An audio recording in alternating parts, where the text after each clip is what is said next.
Hello, I'm Marty Nellis, the Athletic Director at Rancho Buena Vista, and I'd like to welcome you to our Spring RBV Coaches Parent Meeting for 2022.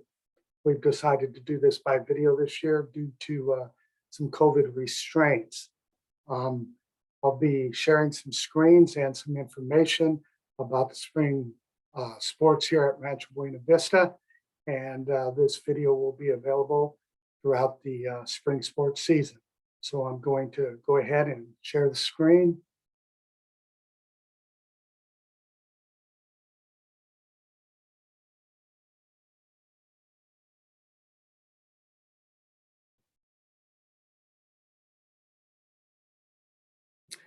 And so the first slide here is just an introduction to spring RBV coaches meeting. And I'd like to bring it into the list of spring sports. In spring, we play baseball, boys golf, boys lacrosse, girls lacrosse, softball, swimming, boys tennis, and track and field. Each of these are divided into league play due to the different sports and power rankings in baseball and boys golf, swimming, boys tennis, and track and field. We are in the Avocado League. In both lacrosse teams, we're in the Valley League. In softball, we're in the Coastal League. On the divisions on the right, swimming and track and field are decided by population. Track and field were D2, swimming were D1. The other divisions are power ranked. Baseball is a D3, the lacrosses are D2, softball is D1.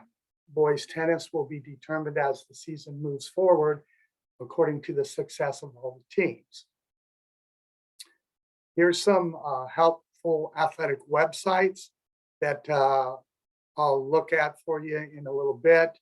But the first one is our RBV athletic website, which I'm going to work with for you. The next one is the northcountyconference.com, which is a North County website.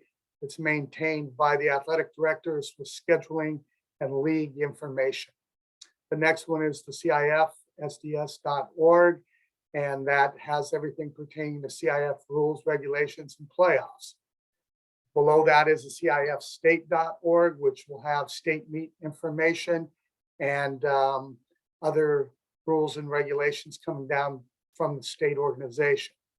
The one underneath it is subscribe at NFHSnetwork.com. We have pixel art streaming happening in our gym and our stadium field. So in the spring, lacrosse and track meets will be on the stream system.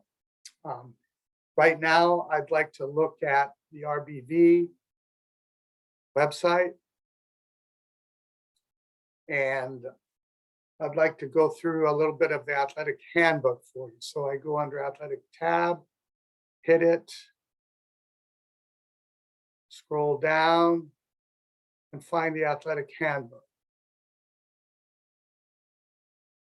This is a comprehensive district handbook for athletics in Vista Unified. And I do want to go through some of the more important pages in here. And I believe on page 2 with communication guidelines, if we all follow these guidelines, we have a lot more success with communicating and less stress from the coach and parent side about athletics. So communication parents can expect from student athletes coach, philosophy of the coach, expectations of student athlete and team, location and times of practices and games, CIF district, school, and team rules, student athletes' role on the team. Communications that coaches can expect from parents, concerns expressed directly to the coaches, specific questions about philosophy or expectation, notification of any injuries or illness, any absences prior to practices or games, appropriate concerns to discuss, treatment of your child, mentally or physically, ways a parent can help his or her student improve, concerns about your child's behavior, failure to meet coaching responsibility listed above. Inappropriate concerns to discuss with coaches are playing time, team strategy, playing, calling, or another athlete. Procedures for contacting the coaches, Call the coach at the school or on his cell and set up an appointment. Ask for the coach by name. If the coach is a JV or frosh coach and it's not a staff member, leave a message with the varsity coach of that sport. If the varsity coach is not a staff member, ask for his voicemail and call the athletic director to leave a message. My messages go to my email, and I do return all messages that I receive. If a resolution is not satisfactory between the parent and the coach, contact the athletic director. The athletic director will set up a meeting with the parent, student, athlete, and coach. The athletic director will attempt to mediate a resolution.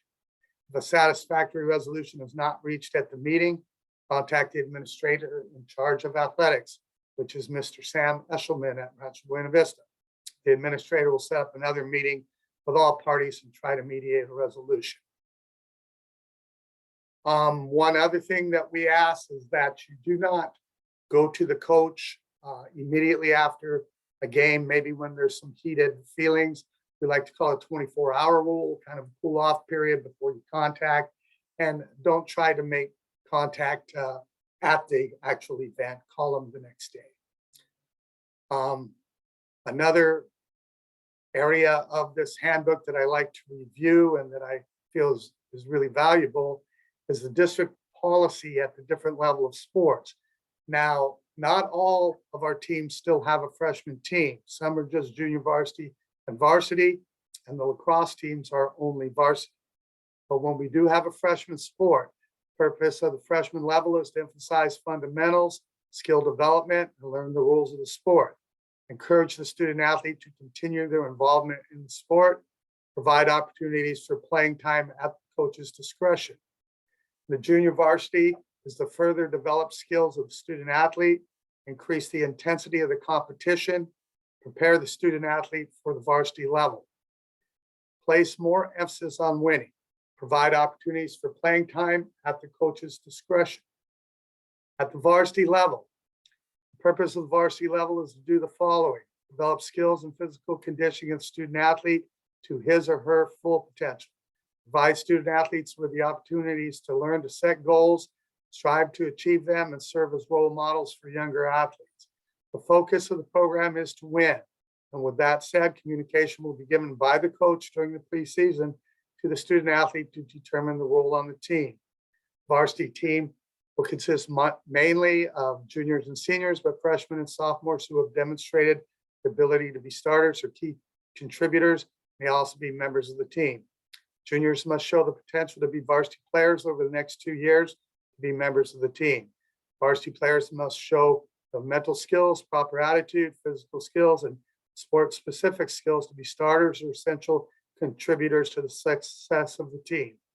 It is the student athlete's responsibility, not the coach's, to convey to parents ongoing team information throughout the season.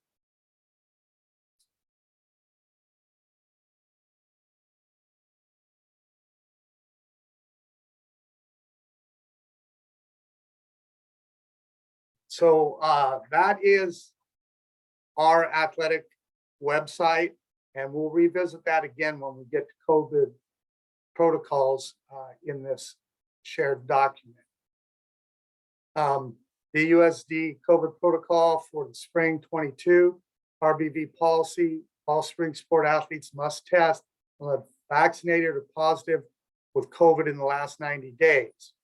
If you are vaccinated, we need to upload the vaccinated card or the proof of the positive test with the date on it.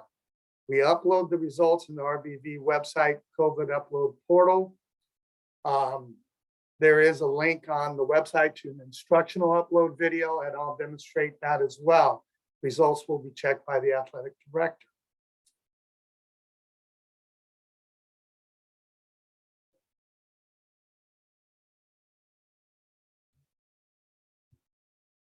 We'll go back to the website and we'll go to athletics again. Click on athletics in general. Scroll down to submit weekly COVID testing. Click here. And there's a Google form in which you fill out your information, test date, and you choose your sport at the bottom. Then there's and add the file. So when you get your result, you do a snapshot of it or take a photocopy with the phone, add the file and submit it. That then goes to a spreadsheet that I have access to that I can check, and I check weekly and clear. If I have a Vax card in there, I will exempt you for the rest of the season. If there's a COVID positive test, you'll be exempt for the 90-day limit. And it's pretty easy to do. So this is the Google form that you will find on RBV website.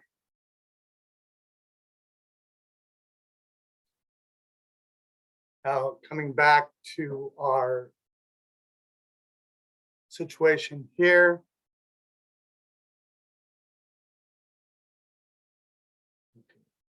Okay, and results are checked by the athletic director. So that's our COVID protocol for the spring as of right now. I'd like to talk about our athletic training situation.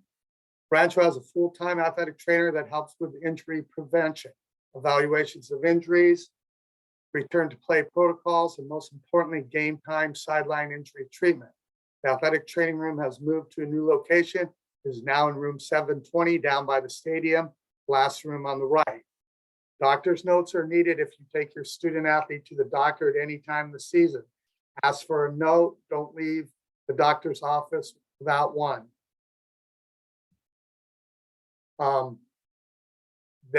You need a return to play from the doctor before the coach can put them back in. So due to COVID-19 protocols, water can no longer be provided by the school. It would be a multi-touch situation. Each athlete is required to bring their own drinking water to games and practices. If there are any questions, comments, or concerns that you would like to discuss with the athletic trainer about your student athlete, please reach out to her. Quickest way to communicate with the athletic trainer, Marilee Alexander, is through email, marileealexander@vistausd.org. So that was my slide presentation for today. I'm available at martinellis@vistausd.org by email. There's a link on the website to me. I also am extension 72060. If you call the front office, they can connect you to my phone or phone mail. I hope you enjoy the season this year, and hope to have a lot of success, and hook 'em horns.